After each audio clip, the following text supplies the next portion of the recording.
Good morning, my dear students. How are you all? I hope you all are good. So students, in previous maths class, we have completed till the question number 10 from the exercise 5.6. So बच्चों, हमने पिछले class में क्या किया था? हमने exercise 5.6 के question number 10 तक सॉल्व किया था. Now today we are going to solve the remaining questions, which are question number 11, 12 and 13 from the same exercise. Okay, तो आज हम बाकी बच्चे क्वेश्चन सॉल्व करेंगे, क्वेश्चन नंबर 11, 12 और 13.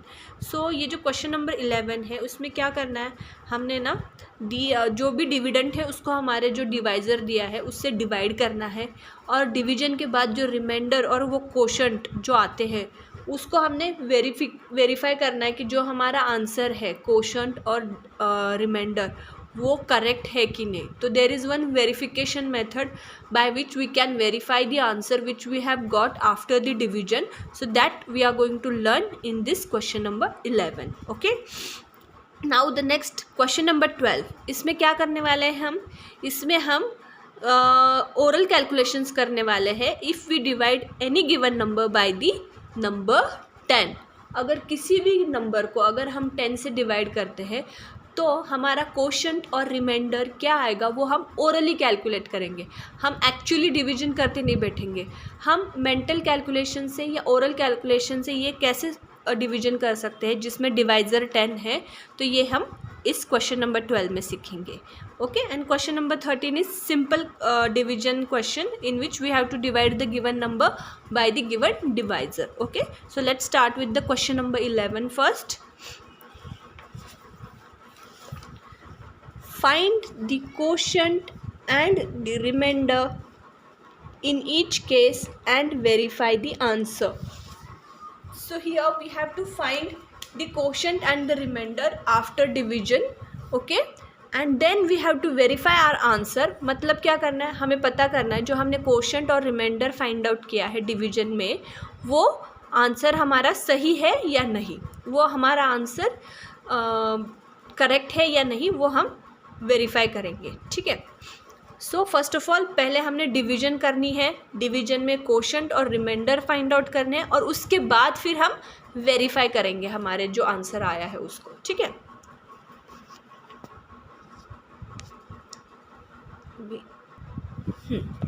सो I am going to solve sub part A and sub part C from question number 11. Question number 11 का मैं कर रही हूँ सब पार्ट ए और सी सॉल्व, तो सब पार्ट बी आपने अपने मन से सॉल्व करना है. ठीक है,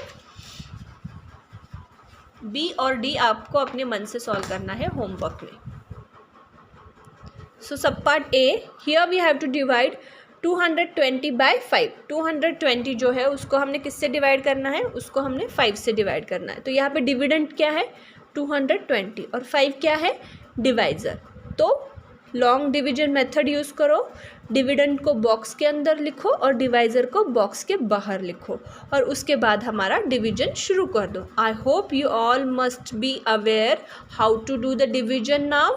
यस, आप सबको डिवीजन अच्छे से आ गया होगा, है ना. तो वैसे ही करना है. तो हम 220 को 5 से डिवाइड करेंगे. Since we have to divide by 5 we should know the table of 5, right. अगर 5 से डिवाइड करेंगे तो किसकी टेबल आनी चाहिए, 5 की टेबल आनी चाहिए. So after dividing by 5 I have got quotient which is equal to 44 and the remainder which is equal to 0. तो डिवीजन के बाद मुझे आंसर में कोशंट क्या आया है 44 और रिमाइंडर क्या आया है 0. Now I will note down all the terms in the division. जो जो टर्म्स मैंने डिवीजन में फाइंड आउट किए हैं, जो जो आंसर्स मैंने फाइंड आउट किए वो सारे मैं यहाँ पे लिख रही हूँ. डिविडेंड क्या है इस डिवीजन में 220. What is the divisor over here, it's 5. What is the quotient 44 and the remainder is equal to 0. तो ये सारा लिख लेना है. ओके, नाउ हमने डिवीजन कर लिया. अब ये जो कोशंट और ये जो रिमाइंडर आया है 44 और 0, कोशंट क्या है 44, रिमाइंडर क्या है 0. अब हमने वेरीफाई करना है कि ये जो आंसर है वो करेक्ट है या नहीं. तो इसके लिए क्या मेथड है, तो यहाँ पे हम वेरिफिकेशन करके लिखेंगे. This is the solution. Now we are moving towards the verification part. Solution is done, we have found the answer, quotient and remainder we have found. Now we have to verify. तो verification की अलग step होगी। Now verification में there is one formula which we have to use. Verification के लिए एक formula है जो हमने यूज़ करना है। किसी भी डिवीजन में जो डिविडेंड होता है ना, dividend is equal to divisor multiplied by quotient plus remainder. अगर आप कोई भी डिवीजन परफॉर्म करते हो तो उस डिवीजन का एक फॉर्मूला है। ये जो चारों टर्म्स जो डिवीजन में हम यूज़ करते हैं ना, डिविडेंड, डिवाइजर, कोशेंट, रिमाइंडर, तो इन चारों टर्म्स का मिला के एक फॉर्मूला है। जो डिविडेंड है, dividend is equal to divisor multiplied by quotient plus remainder. मतलब डिविडेंड क्या है, डिवाइजर और कोशेंट का मल्टीप्लिकेशन का प्रोडक्ट जो आएगा, डिवाइजर और कोशेंट के मल्टीप्लिकेशन का प्रोडक्ट, उसको रिमाइंडर से ऐड करेंगे तो जो सम आएगा that will be equal to your dividend. Now वही हमने क्रॉस वेरीफाई करना है, ठीक है। अगर हमारा ये फॉर्मूला वेरीफाई हो जाता है इन चारों टर्म्स को यूज़ करके, तो इसका मतलब है हमारे जो आंसर्स है कोशेंट और रिमाइंडर वो करेक्ट है। तो पहले हम क्या करेंगे, डिवाइजर और कोशेंट को मल्टीप्लाई करेंगे और उसको फिर ऐड करेंगे रिमाइंडर के साथ। ओके, तो यहाँ पे लिखो therefore divisor multiplied by quotient plus remainder. ये करके देखना है और इसका जो आंसर आएगा that has to be equal to your dividend. इसका जो आंसर होगा वो किससे इक्वल होना चाहिए, वो हमारे डिविडेंड के बराबर का होना चाहिए। डिविडेंड जो है वही वैल्यू उसकी आनी चाहिए। तो divisor multiplied by quotient plus remainder. So divisor is 5 multiplied by 44 plus 0 क्या है, रिमाइंडर। 5 है डिवाइजर को मल्टीप्लाई करो कोशेंट से, कोशेंट क्या है 44। सो 5 मल्टीप्लाइड बाय 44 प्लस 0 क्या है, रिमाइंडर। यहाँ पे रिमाइंडर क्या आया था, 0। तो अब ये जो 5 इंटू 44 है उसका आंसर आया 220 प्लस 0। तो 220 plus 0 answer will be 220 only. अब ये जो 220 है, is it equal to the dividend क्या थी यहाँ पे हमारी, डिविडेंड थी 220। यस, तो ये जो आंसर आया है divisor multiplied by quotient plus remainder, ये डिविडेंड के इक्वल टू है। Yes, that is why our answer is verified. हमारा जो आंसर है वो क्या है, वेरीफाई हो गया है। मतलब हमारा जो आंसर है वो करेक्ट है, वो सही है। इसीलिए लास्ट में लिखेंगे hence the answer is verified. Okay, now next question number 11 सब पार्ट सी। अब 11 का हमने सब पार्ट सी सॉल्व करना है। Here we have to divide 3516 by 9। तो 3516 क्या है, डिविडेंड है, डिवाइजर क्या है, 9 है। यहाँ पे divisor will be 9। So first of all in solution we will do the division. जो डिविडेंड और डिवाइजर दिया है उनका हम पहले डिवीजन करेंगे। सो बॉक्स के अंदर लिखो 3516 which is the dividend over here and divisor is 9, तो उसको बॉक्स के बाहर लिखो। Since we have to divide by 9 we should be knowing the table of 9 से डिवाइड करना है तो 9 की टेबल आनी चाहिए। अब हमने 9 से डिवाइड करके कोशेंट में मुझे मिल गया है आंसर 319 और रिमाइंडर आया है मेरा 6। ओके, सो कोशेंट क्या है यहाँ पे मेरा 390, रिमाइंडर है 6। तो ये जो चारों के चारों टर्म्स जो डिवीजन में मैंने यूज़ किए हैं वो सारे लिखो यहाँ पे। डिविडेंड इज इक्वल टू 3516, ये है डिविडेंड है ना। Divisor is equal to how much, 9। किससे डिवाइड किया था हमने, 9 से, तो that is why divisor is equal to 9। What is divisor, divisor is the number by which we are dividing. जिस नंबर से हम डिवीजन कर रहे हैं उस नंबर को क्या कहते हैं, डिवाइजर। तो 9 क्या है, divisor. Quotient is equal to how much, is equal to 319, ये क्या है, कोशेंट। और रिमाइंडर कितना आया है, रिमाइंडर इज 6। नाउ ये हो गया आंसर।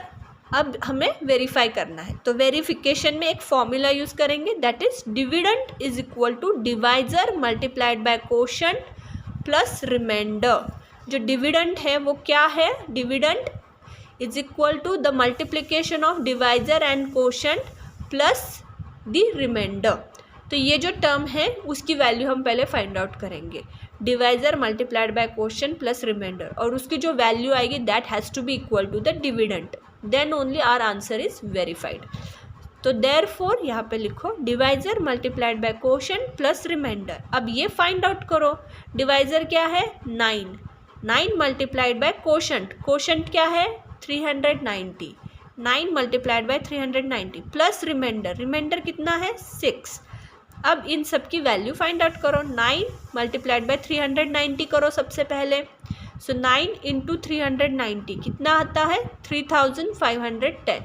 9 को 390 से मल्टीप्लाई करके देख लो, रफ कैलकुलेशन कर लो आप, तो आंसर क्या आएगा 3510।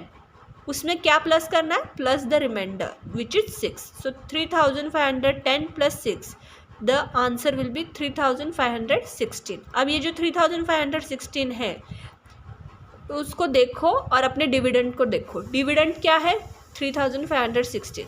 सो ये जो आंसर है is it equal to the dividend, yes, that is why यहाँ पे लिखो 3516 is equal to dividend which means our answer is verified. इसका मतलब हमारा जो डिवीजन का आंसर है वो क्या है, करेक्ट है। जो हमने डिवीजन में कोशेंट और रिमाइंडर फाइंड आउट किए थे यहाँ पे, वो दोनों के दोनों करेक्ट है। तो यहाँ पे लिखो hence the answer is verified. Okay, so in this way we can verify the answer of division. Okay, ये है steps to verify the answer of the division. Now question number 12। Question number 12, find the quotient and the remainder when each of the following numbers is divided by 10। तो हमने quotient और dividend find out, quotient और reminder find out करना है जब हम जो यहाँ पे नंबर्स दिए हैं उनको 10 से डिवाइड करते हैं, तब क्या आएगा क्वोशंट और रिमाइंडर, ये फाइंड आउट करना है। तो हम इसको डिवीजन करके भी फाइंड आउट कर सकते हैं, लॉन्ग डिवीजन मेथड यूज़ करके, बट हम वैसा नहीं करेंगे, हम मेंटल कैलकुलेशंस, ओरल कैलकुलेशन से इसको सॉल्व करेंगे। So from this question number 12 I am going to solve sub part B, C and E. So sub part B, here we have to divide 261 by 10। 261 को किससे divide करना है हमने, 10 से। So whenever we divide any number by 10, the reminder will be the ones place digit. Reminder क्या आएगी, किसी भी नंबर को अगर हम 10 से डिवाइड करेंगे तो रिमाइंडर हमेशा क्या होगी, रिमाइंडर होगी वंस प्लेस डिजिट। तो यहाँ पे वंस प्लेस में क्या है, देयर इज 1, तो आंसर में रिमाइंडर में लिखना है 1। ओके, एंड कोशेंट, कोशेंट क्या होगा, the quotient will be the number left after removing the ones place digit. Quotient क्या आएगी, अगर हम वंस प्लेस की डिजिट को निकाल देते हैं तो जो बाकी बचे डिजिट से जो नंबर फॉर्म होगा that will be our quotient. तो 261 की वंस प्लेस में क्या है 1, तो 1 को हटा देंगे तो क्या बचा, 1 को हटाने से सिर्फ बचा 26। सो 26 विल बी द कोशेंट।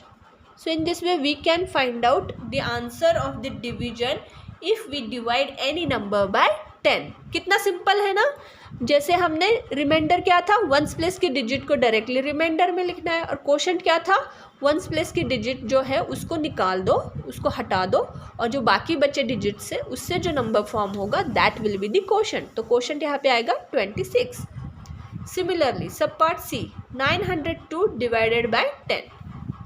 तो यहाँ पे रिमाइंडर क्या आएगा बच्चों, reminder will be the ones place digit. Ones place में क्या है 2, so we will write 2 in the reminder, and quotient will be the number left after removing the ones place digit. Ones place की digit को निकाल दो, 902 में से 2 को हटा दो, क्या बचा 90, 90 विल बी आर कोशेंट। क्या आएगा quotient 90। Okay, now next sub part E, 5613 divided by 10। again remainder will be the ones place digit। ones place में क्या है 3, so 3 will be written in the remainder, and the quotient will be the number left after removing the ones place digit। so one place की क्या digit है 3, 3 को निकाल दो, अब क्या बचा 561 will form the number 561। so 561 will be the quotient। isn't it so simple to do, है ना, बहुत सिंपल है ना, ये एक्चुअली डिवीजन नहीं कर रहे, ये सारा मेंटल कैलकुलेशन है, ओरल कैलकुलेशन है, ठीक है। Now the last question from today's class, question number 13, find the reminder when 357 is divided by 9. So here we have to divide this number 357 by 9 and then we need to find the remainder. रिमाइंडर क्या आएगा वो हमें find out करना है. तो long division method use करेंगे. We will write dividend inside the box. 357 को बॉक्स के अंदर लिखो और डिवाइजर को बॉक्स के बाहर लिखो. Since here we are dividing by 9 we should know the table of 9. 9 से डिवाइड कर रहे हैं तो 9 की टेबल आनी ज़रूरी है. सो अब 9 से डिवाइड करना है तो यहाँ पे जो हाईएस्ट प्लेस डिजिट है दैट इज़ 100 प्लेस. 100 प्लेस में क्या है? 100 प्लेस में there is digit 3 and we cannot divide 3 by 9. 3 को हम 9 से डिवाइड कर सकते हैं क्या? नहीं. हम छोटे नंबर को बड़े नंबर से डिवाइड नहीं कर सकते. इसीलिए हमें क्या करना पड़ेगा? We have to take one more digit with this digit 3. 3 के साथ हमने आगे वाली डिजिट को ज्वाइन कर लेना है. मतलब 3 और 5 को हम एक साथ ले लेंगे. So 3 and 5 will form 35. Now we can divide 35 by 9. अब हम 35 को 9 से डिवाइड कर सकते हैं ना? यस. नाउ 35 को 9 से डिवाइड करना है इसीलिए हमने क्या बोलना है? 9 की टेबल. सो 9 1 ज़ा 9, 9 2 ज़ा 18, 9 3 ज़ा 27, 9 4 ज़ा 36. 36 is greater than 35. तो we don't want number greater than 35. We want number lesser than 35. तो 9 4 ज़ा 36 इसीलिए 9 4 के पहले क्या आता है? 9 3. 9 3 ज़ा 27. 9 3 ज़ा 27 इसीलिए हमारे क्वोशंट में क्या जाएगा? 3 जाएगा, है ना. और 35 में से क्या सब्ट्रैक्ट करना पड़ेगा? ये जो मल्टीप्लिकेशन का प्रोडक्ट है 9 multiplied by 3 is equal to 27. That we have to subtract over here. So 35 minus 27 क्या आया? 35 माइनस 27 इज इक्वल टू 8. अब ये जो 8 है उसके आगे हमने जो बाकी बचे डिजिट्स है after this 3 5 there is ones place digit left over here. तो वंस प्लेस की डिजिट बची है यहाँ पे डिवाइड करने के लिए. तो हम 8 के बाद लिखेंगे 7 को. So 8 7 will form number 87. Now we have to divide this 87 by 9. 87 को अब हम 9 से डिवाइड करेंगे. सो 9 की टेबल में हमें देखना है कि 87 से पास वाला नंबर सबसे कौन सा आता है. तो 9 8 ज़ा 72, 9 9 ज़ा 81 एंड 9 10 ज़ा 90. तो we don't want any number greater than 87. सो 9 10 के पहले क्या आता है? 9 9 ज़ा 81. तो we will take this 9 as quotient over here. तो 3 के बाद लिखेंगे 9 क्वोशंट में and 9 multiplied by 9 the product is 81. तो ये जो प्रोडक्ट है उसको हम यहाँ सब्ट्रैक्ट करेंगे. 87 minus 81 the answer is the difference is 6. 87 और 81 का सब्ट्रैक्शन करेंगे तो डिफरेंस क्या आएगा? 6. And this difference will be the reminder. This 6 will be the reminder. क्यों? क्योंकि 7 के बाद कोई और डिजिट बची है क्या डिवीजन करने के लिए? नहीं. So this means we have ended our division over here. So quotient is 39 and remainder is 6. तो आंसर में हमें क्या लिखना है? रिमाइंडर लिखना है. यहाँ पे फाइंड द रिमाइंडर बोला है ना. तो answer reminder is 6 when we divide 357 by 9. So in this way we have finished with the exercise 5.6 and in next class we are going to solve the next exercise, that is exercise 5.7. and if you have not understood anything from today's class you can ask your doubts anytime to me. Till then, thank you. Have a good day.